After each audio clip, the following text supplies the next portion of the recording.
Hi class, welcome to Module 6. We're going to be talking about communication in this chapter and conflict and power.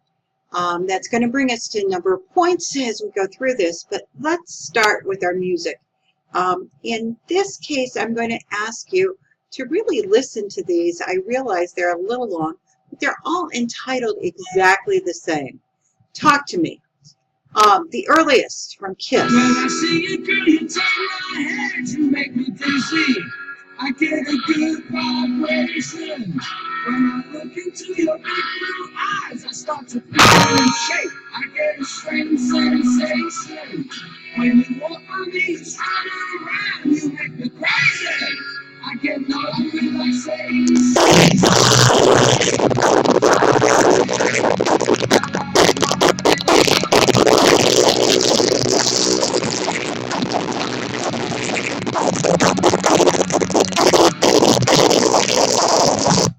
I'm going to stop it there and move on to Peaches, which is interesting. And notice that the time frame here, this one is more recent, but listen to the difference within the lyrics.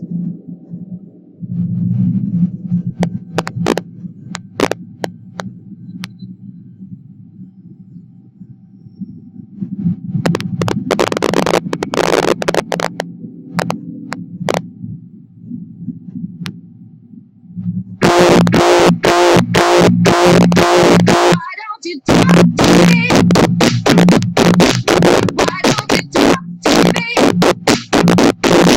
I'm standing here alone. I know you're ready. Why don't you talk to me? Why don't you talk to me? I'm saying to my face so we can meet.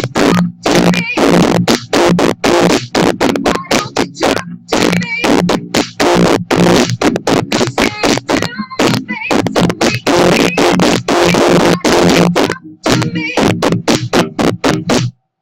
And finally, the most current one, and though this says on this sheet that they wouldn't upload, I got it to upload. So here it is, George.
Different tones, different thoughts, different ways to communicate.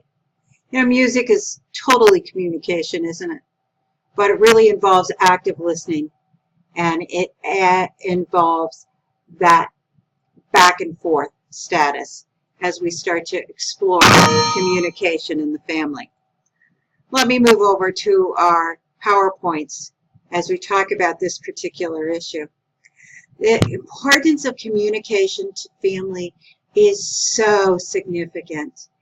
You know, we've talked about different things in the process of love, of how we fall in love, but it all involves this communication process. It's that interactive process that uses symbols, words, and gestures to send and receive messages. Now, sitting at home, you could have this on, walk out of the room, you could put this in a headset, but the full communication really comes from looking at the words, seeing the gestures, understanding my tone of voice, right? It's a different level. And I get nothing back from you in this process. I'm sitting here talking to a computer screen. Is it communication? Well, yes, it is, but it's not that interactive process that symbolizes what we need to do in getting involved in understanding. So, communication is a transaction, it's a process, it's co-constructive meanings. You know, I just got off the phone with a student in an online class, another online class, and she had missed things. We were communicating strictly by email. And I think she was relieved when she talked to me face to face, because what sounds so abrupt in an email sounds very different knowing that, no, you can do this, you just can't do a late discussion board. Let's see what you can do. You can, with you being sick, and those all fall into place. So, what makes communication different within the family? Well, we go back to those sociological pieces we've talked about first, that there's a difference based on our race and our ethnicity. There's a difference based on our social class and how we're taught to communicate. And these communication differences from culture shape our language. Now, it's funny for a day to record this. In my class, in my intro class today, we were looking at paradigms and related to media and how we do culture, and how if you spend your life texting, we don't write in full sentences, and you respond to something your grandmother sent you, they may be insulted by what you would have normally done texting. I've got to admit, I've been there. Students, when they started to shut down their vocabulary, work differently, and not give full sentences in emails, those responses, it used to bother me a great deal, because full sentences, punctuation, and those are moving from society. The culture is changing, right? But it still shapes how we communicate, doesn't it? And so the communication today has that extra different piece of maybe not being at the same level. So we've got to not assume that everyone shares the same language, even though we're all speaking English or whatever language we're speaking, because there is a generational difference that's part of culture, and there are other things that come into place. So cultural differences, the individualistic versus the collective culture, we can see how that comes into place. We can look at that paradigm of or even really within the context of what generationally falls into place. There's high versus low context to culture, where your communication with your friends may be very different than what your communication with me. There's the difference between masculine and feminine cultures that come into place. We're going into that in a little more detail. You'll see that there's a video segment you're going to view on YouTube, because I can't show you the whole video. It's in back in the VRS form in the library, but all I can do is show you quick video clips. And so there's many things to take into related to the concept of what communication is and how it fits. Are you listening to me? Really, listening is a process of giving thoughtful attention to what we hear. I play the music. We actually fall in love with many music, and we don't hear all the words. I think it's interesting. All you have to do is watch those game shows where you fill in the blank of what the song was saying. We don't remember those things.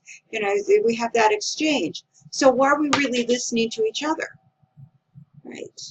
Verbal communication is that spoken exchange of feelings with others. But there's much more than verbal communication, isn't there?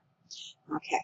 Looking at this pattern, and you go around this, and you can clearly see that it is a continuous pattern. Receiving, understanding,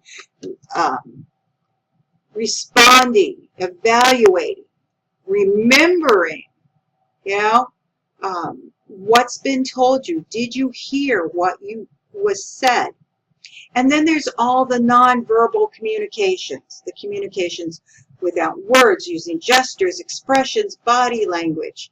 You know, you're listening to this, you're probably communicating back to me that I'm not seeing by however you're reacting to this video, right? Do you smile?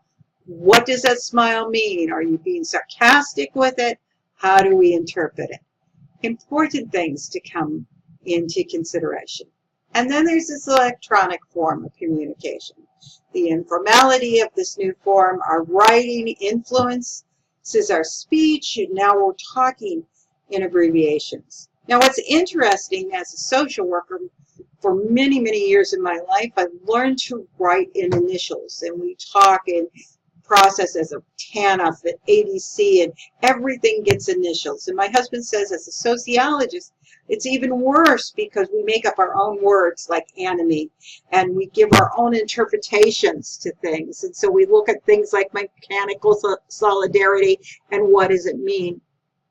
Being on the same page is really important, and it really comes into place. But our writing really influences our speech and where we're at.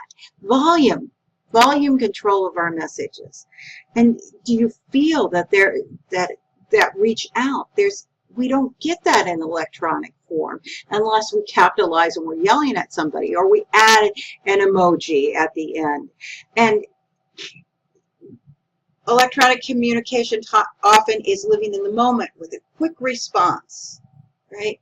On weekends, oftentimes I'm not on the computer. I respond to you online, especially by my iPhone or my iPad, and it may not be full and complete. Now, there's a difference in communication patterns. I'm not going to spend a lot of time on this because you're really going to look at Deborah Tannen's videos on why men and women and how they communicate differently and how they self-disclose. So what's the problems? The conflict that comes, the ego, all of these things that come into place, and the way that communication and conflict and problem solving become part of promoting closeness and intimacy, or having that negative communication. And there's power in this as well. So there's some real issues that communication is based on our power status. Now we can easily see that in the relationship between a professor and a student, but can we see the gender and the power play that goes into place? I'll let you finish the PowerPoints as I always do on your own. Let's go back to your module. Let's see if I can get it up here in the right place. Yep. There we are. There we are. As we move to the module, your goal is to read your text and see this video, view the PowerPoints if you want to go in, as you should, go into deeper, or if you feel that you've covered that by reading your text, then move on to the video here from Deborah Tannen on gender-specific languages and rituals. All right? And these two are YouTube videos, and obviously they are both linked at this point. Along with your readings, then you'll move forward as usual to your discussion boards and your responses to your discussion boards. Your information this week should be on communication and all levels of communication, the power in communication as well, and how it relates to the family. And finally, your quiz is located here. Again, let me know when you have questions. I think it's very important as we continue to move through this semester. Remember, I'm recording these about 3 to 4 weeks early for those of you working ahead, and so that the emails that I send out will hit you with the current things going on in class. But don't hesitate to contact me if you have questions. With that said, have a wonderful day.